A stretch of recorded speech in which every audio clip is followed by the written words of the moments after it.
الحمد لله رب العالمين والعاقبة للمتقين والصلاة والسلام على أشرف المرسلين وعلى آله وأصحابه أجمعين. أما بعد فقد قال الله تعالى في القرآن العظيم: إن الله ملائكته يصلون على النبي يا أيها الذين آمنوا صلوا عليه وسلموا تسليما.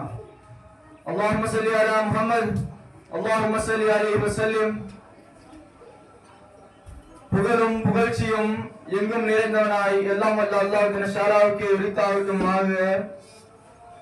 நற்குணத்தின் தாயகம் நபிகள் நாயகம் ஸல்லல்லாஹு அலைஹி வஸல்லம் அவர்களின் மீதும் அவர்களை பின்பற்றி வாழ்ந்த உத்தம சத்திய சஹாபாக்களின் மீதும் அவர்களை பின்பற்றி வாழ்ந்த தாபீன்கள் தபா தாபீன்கள் நாதாக்கள் சுஹதாக்கள் இங்கு அமர்ந்துள்ள நம் அனைவர்களின் மீதும் எல்லாம் வல்ல அல்லாஹ்வின் சாந்தியும் சமாதானமும் என்றென்றும் நின்று நிலவட்டுமாக. அஸ்ஸலாமு அலைக்கும் வரஹ்மத்துல்லாஹி வபரகாத்துஹு.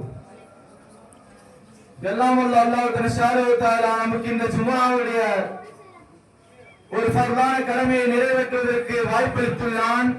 அத்தகைய அல்லாஹ் சுப்ஹானஹுவுக்கு எல்லா புகழும் சென்றடையட்டுமாக.